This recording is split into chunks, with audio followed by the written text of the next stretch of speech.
Where will Ja Morant end up by the time the trade deadline comes? Alright, now before I get to the video, I want to say a couple things. Hey, thank you for clicking on this video, man. I'm glad you found the thumbnail entertaining. Hopefully you stay for the whole video because kind of know what I'm talking about. And if that's the case, make sure you leave a like on this video before even getting to the video because you're going to enjoy the video, so you might as well leave a like. And if you do end up enjoying this video, you might as well subscribe to the channel. Because if you like this video, you're going to like my other videos because they're around the same thing. So go ahead and like the video. Make sure you subscribe to the channel and let's get back to the video. So this was probably the second biggest news outside of the Trae Young trade in the past week, right? Trae Young gets traded to the Washington Wizards. We saw all of that coming. I made a video on that, so go ahead and check that out if you haven't. But after that, the Memphis Grizzlies announced they are entertaining offers to potentially move two-time All-Star Ja Morant ahead of the February 5th NBA trade deadline. Now, this right here, this move honestly should not be that surprising to anyone, right? Ja Morant, throughout the season, he hasn't been the most, really not even just throughout the season. Ever since, I would say, he got in trouble for all the off-the-court stuff, you know, with the gun and the kid on the court, all of that type of stuff. Ja Morant has kind of been, it's been very shaky for him. It's been very shaky for him in the NBA, and he hasn't really been able to find any success. Like, not to say he's been bad, but he just hasn't been consistent. His play hasn't been to the heights of what we saw when he was an all-star, when he did go head-to-head with Steph Curry in that play-in and was over here shooting over Steph Curry and all the different types of stuff. When he was over here leading the Memphis Grizzlies against Anthony Edwards and Timberwolves, who have just made back-to-back conference championships, right? No, whatever. Who have made back-to-back Western Conference finals. He was going toe-to-toe with them. So, I also got, I think they had ended up playing LeBron at one point too, if I'm not mistaken. So, like, Ja Morant is a guy to where at one point, like, honestly, if you would have said a couple of years ago, yeah, like, the Grizzlies are going to be shopping Ja Morant, the Grizzlies were going to make an announcement like the one seen right here, nobody would have believed you. I know for a fact I would not have believed you. I would have thought that you were crazy. But, I mean, these numbers by Ja Morant just are not the same numbers that we are accustomed to seeing. I mean, let's go back down like what we are used to seeing him do. Back in 2021, he was averaging 27 points, shooting a career high from the field, career high from the 3-point. He was over, I think he had some decent assist numbers too. Yeah, like 6.7 assists. Like, Ja Morant was balling. He was in his third season, and right now it looks like his third season was arguably his peak season. Since then, it's just gone down. It has just gone down. Now, there's been some inconsistencies, right? Like, he only played in 9 games in 2023. He only played in 50 last year. He's played in 17 thus far out of, I want to say, like a little over like 30-something games. I don't know how many games that the Grizzlies have played. But regardless, this is not the same Ja Morant that we were used to seeing putting up 27 and all these, like, these numbers right here in 2021, 2022. That's not the Ja Morant that I was accustomed to seeing. So, it's been a couple of things that have happened since then, though. Of course, you get a new head coach, new pieces, you get the off-the-court stuff, and I think at this point it's just kind of, exhausted, not just Ja Morant, but the Memphis Grizzlies as well. The Memphis Grizzlies, with all the turmoil and all the, I think he's having like I think he's playing like the lowest minutes of his career this season, if I'm not mistaken. Yeah, he's playing 28 minutes. That's just not, that actually is the lowest of his entire career. Just not something you're used to seeing, especially from a guy like Ja Morant, who's a two-time All-Star. That has created some tension. I think he's had some tension with the front office as well. So, just looks like Ja Morant is going to end up separating, and it's very interesting. It's also kind of very sad. And I want to say,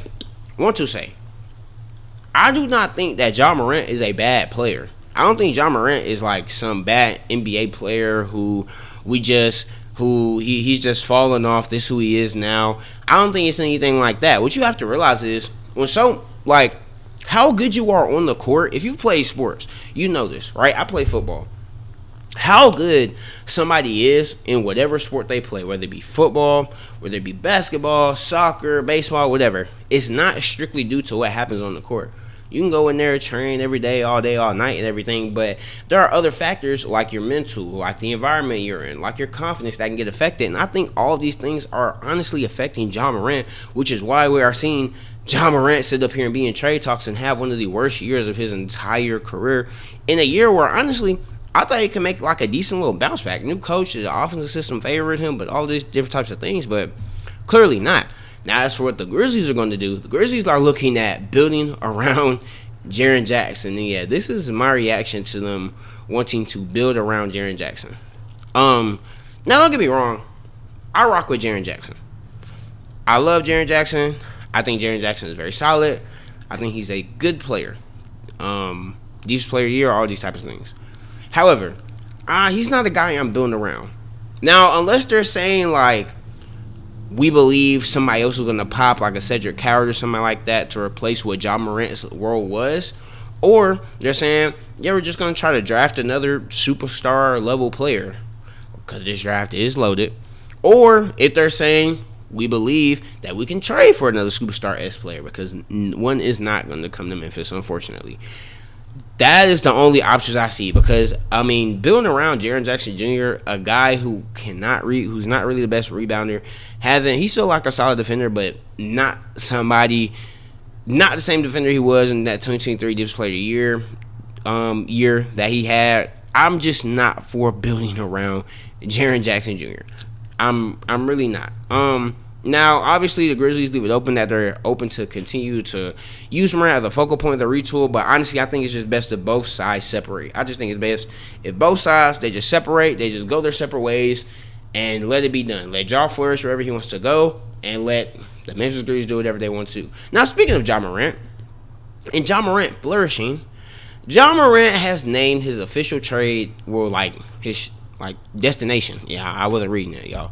He named his official trade destination, and he said it was none other than the Miami Heat. Now, the thing about the Miami Heat is they actually have, out of all the teams that I could see like in the ring or like putting something in for Ja Morant, the Miami Heat actually have one of the better I want to say options on their team, I guess. Obviously, they're not giving up like Bam or nothing like that, right? That would be kind of insane. I really hate the way they have this also. But you have a guy the main guy that I think of is Tyler Herro. I could see them possibly trading Tyler Herro and probably some other guys on this team. Jaime Jaquez had a pretty good season. Kasparas Yakachonis. I mean, I can see them trading him if they get Ja Morant. You probably don't need him anymore. But they have some guys over here that they could trade for Ja Morant. Maybe they could get Terry Rozier. Maybe you could get Andrew Wiggins in that trade. I don't know. All I know is that they have a lot of different options if they do want to trade for Ja Morant. And also, I think that somewhere like Miami would be very beneficial for Ja Morant. Very beneficial for Ja Morant. I mean, you have a guy like Ja Morant go to a place like Miami that is known for how hard they are on players, how they are developing players, and then with this rejuvenated offense, I think it'll be really good for a guy like Ja Morant to find some structure, to find some balance in his career that he honestly has not had since Memphis. And as hard as it is to see him leave Memphis, because I just think he's probably him and Memphis fit like a glove. It fit like a glove. Miami, I could see that working out for him. I could very well see that working out for him and him embracing the city and possibly being like the best player they've had since Dwayne Wade. Because Ja Morant, like I said, I don't think he's bad. I don't think the numbers accurately represent who he is as a player. I just think their brother just is he's shaken mentally. I think he's exhausted. I think he wants to leave where he's at right now. There's nothing wrong with that. And it is very sad that is the case, but I mean, shoot, that's the truth. I think it's time for him to go. And I think a team like Miami, if he can be with Bam, or whoever they decide to trade. Regardless, I doubt they trade Bam Adebayo. If anybody, I think they trade Tyler Herro. But whoever he ends up partnering with, whether it be Bam, John Tyler, John Killa, whoever it ends up being, I think Miami is a very solid destination for a guy like Ja Morant, who needs, I don't gonna say desperately, but I am gonna say desperately, brother, because we're starting to get kind of scary for you. Needs that that rejuvenation. That's the word I was looking for. So yeah, we'll see what ends up happening with that whole Ja thing. But with all the trades being talked about, there are a lot of the trade deadline is approaching February 5th. How long until February 5th? We have 1, 2, about wait 0, 1, 2, about 2 weeks and 2 days until February 5th. So there are some trades that need to be made. Well, not even gonna say need to be made, but there are some trades that are possibly out there floating, and there are some assets. One of the biggest assets that I have heard is none other than Michael Porter Jr. If I can find it, let's just look up Michael Porter Jr. MPJ is a guy who I could see a lot of teams looking at this offseason. Well, not even this offseason, but before the trade deadline. I think he would be very beneficial for a couple of teams in the NBA who need a boost, who need, whether it be a scoring boost, whether it be, he's a good rebounder. Michael Porter Jr. brings a lot of things to the table that would be beneficial. Where that is or where he'll end up going, I don't know, because a lot of places that he would be beneficial at, the Warriors, Timberwolves, the Thunder, it's kind of hard to get him there. Especially like the Warriors. Oh my gosh, it is extremely difficult to get him there. But there are definitely a lot of teams that I no doubt think are calling the phone about a Michael Porter Jr. No doubt in my mind.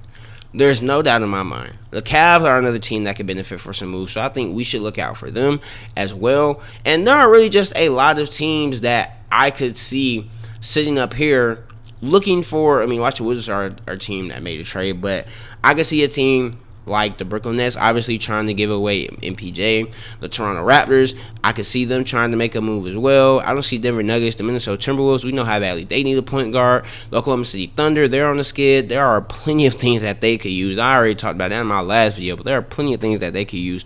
I don't see the Portland Trailblazers, Utah Jazz. The Chicago Bulls have some stuff they can give away. Vucevic looks like he's ready to go. Kobe White is a guy who I know a lot of teams are going to be calling for. And yeah, there are a lot of teams on here. Like the Detroit Pistons, they need to find another ball handler to get next to Cade. Not the Detroit Pistons. There are a lot of teams to look at to be active over the trade deadline. That's all I'm saying. I'm not saying they're going to trade anybody. I'm not saying any big trades are going to happen. I feel like the big trade, which is the one I'm about to talk about a little bit again, Trae Young, already happened. But I definitely will look out to see like what happens and what teams are just they make moves to get better. Because a lot of these teams in the NBA right now, with the Thunder over here looking as suspect that they've looked, even though they're still the number 1 seed, right? With the Thunder looking as quote-unquote suspect that they looked over the last couple of games, they still the team to be beat. But obviously, especially with the way the San Antonio Spurs were handling them, it's not too far to win them. It's not impossible. It's not like when teams are looking at the Golden State Warriors or in the Eastern Conference when the teams are looking at whatever team LeBron was on and saying, yo, there's no way on God's green earth we can beat this team. We don't even want to try to sit up here and compete with this team because they are going to beat us. No. The Thunder, they've lost 7 times. It's more than obvious that they can be beat at this point, right? So we'll just have to wait and see. Now, as for the Trae Young trade, I already talked about it a little bit. So go ahead and tune into that video if you want. But I mean, ever since they have traded him away, this team has Yes, let's go to the results. This team has been decent. If we get into some of the newer games, not the losing streak that they went on. Obviously you lose to the Rockets, but they beat the Heat, they beat the Grizzlies. Oh wait, no, this is not. What the world? There we go. Ever since Trae Young was traded, they got 2 L's back to back. But you beat the Knicks, you beat Timberwolves. This is the Hawks are a team they're just going to be very interesting to see, like what they're going to look like post Trae Young. Because honestly and truthfully, if I'm being like straight up with you, I think the Atlanta Hawks are going to struggle without Trae Young. I think they are. I just don't know if a guy like Jalen Johnson is a guy who can be your number 1 option on the team that wants to go far. I could see that in Trae Young, although it didn't happen. I could see it working out for him and being more realistic. I mean, he led them to the Eastern Conference Finals, even though that was like 5 years ago at this point. It still happened. So, I don't know. I feel like this team still has some pieces, but they have plenty of time to add pieces. even if this season doesn't work out. But I think this season they should kind of get a feel of, and it's kind of like the same thing with the Wizards. You just want to get a feel of who can stay and who needs to go. Because right now, I don't think they just need to break everything down, do a whole rebuild. No. Bring in some pieces, bring in some players. I know, like, Anthony Davis just got injured, so I doubt they try to bring in him, but I'm sure they're going to be trying to target some stars to bring in. But, yeah, I'm very curious to see what the Hawks end up doing, honestly.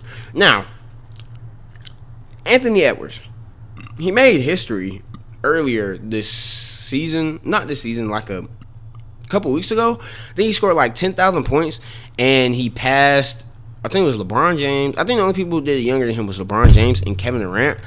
So, yeah, Anthony Edwards has, like, been on a tear, especially recently. Because was that yesterday?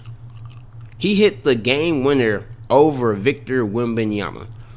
Yeah, as you can see right here, I'm not going to play it, but he hit the game winner over Victor Wembanyama. And Vic was all in his face. Vic had a hand in his face and all of those, you know how Vic is. So it was very intimidating, very hard for Ant to even think about getting off. But he hit the game winner over Victor Wembanyama. He ended up winning the game. And these are the type of wins that you like. Especially like earlier in the season, the Timberwolves were struggling. Like they did not look good at all. They didn't look like a team who will go very far in the playoffs. All the things that we were talking about in the offseason kind of looked like they were coming to fruition. They need a point guard. Rudy Gobert was going on. Julius Randle was going on. Like it just was. And don't get me wrong, I still have my questions about some of the guys on the team, and I still do think they need to make that move for a point guard or a lead guard that's not named Anthony Edwards. But I can't argue with results, bro. I can't argue. One thing I can't do, well, I mean, I can argue with results, but you're 4-5 in your last 5 games, have wins over a team like Miami, Cleveland. You beat the Spurs last night, who are the second best team in the league. And being led by a guy like Anthony Edwards, I mean, my goodness, bro. My goodness. I know, once again, this playoffs, Anthony Edwards, I mean, he's averaging career highs. I don't think across the board, I was about to say, I know he averaged more assists last year.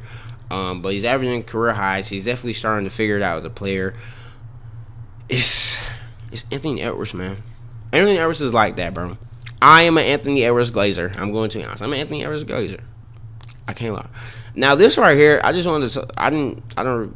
Ain't really much to talk about, but LeBron puts his 23 thing on his jersey, and I feel like we're in the end times, man. I definitely think LeBron is going to announce when he's retiring, which I think at this point is within the next 2 years. But it's just kind of sad, man. It's kind of sad, bro. We seeing the end of LeBron, bro.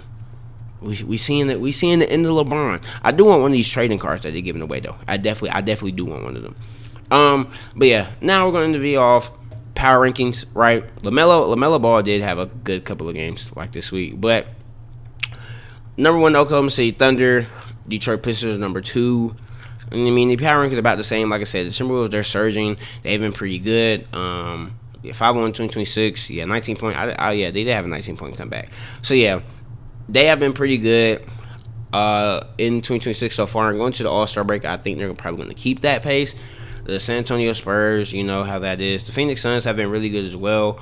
If I'm a team like the Phoenix Suns going into the offseason, I think with you guys exceeding expectations by a lot, you're 24-15, you are a winning team. I think you just need to go out and try to figure out what's next. This isn't a rebuilding year like some of us thought. Most of us. I was one of the people who thought this was a rebuilding year. Maybe it's time that you see, like, hey, I think we can go out and compete. Maybe you get somebody to play next to Devin Booker. Most likely need somebody to play next to Devin Booker. It looks like Dylan Brooks is going to be a good piece for you all. But you really do want to see what Jalen Green will look like on this team. I think he'll end up probably being like a guy that's more suited for that 6-man role. Like not Jamal Crawford or Jordan Clarkson for New York Knicks, but regardless, Suns have been very impressive. Speaking of New York Knicks, they've been good as well. Denver Nuggets, they just need to get healthy. Even Nikola Jokic is out. The Celtics are a team. Hey, I'm actually very curious, and I have a question. I'm gonna save that for. I'm gonna save. I didn't mean to hit the mic. I'm gonna save that for the end. The Rockets, Lakers. We know who the usual suspects are, but the Boston Celtics. I have a question, right? Is it crazy to say that Jaylen Brown might be an MVP? Or, because I think he's a legit MVP candidate. I mean, you're second overall seed in the East. What's their record? They have a 24-14 record. I think that they are, or they're the third. Yeah, they're the third seed in the East. Regardless, that's way more than what I expected. He stepped his play up all around. His play has stepped up. I think we should consider him for the MVP this year. I think he is a legit MVP candidate, and he is somebody who should get some not usage, get some looks for it. In my opinion, I don't think that should be controversial, but I mean that's all I got for right now. NBA, it was cool, you know what I'm saying? Nothing too crazy. We'll see what ends up happening next week. But if you enjoyed the video, like I said, make sure you leave a like. Make sure you subscribe to the channel as well if you enjoyed this video, because I'm dropping bangers like this all the time. But that's all I got. Until next time, peace.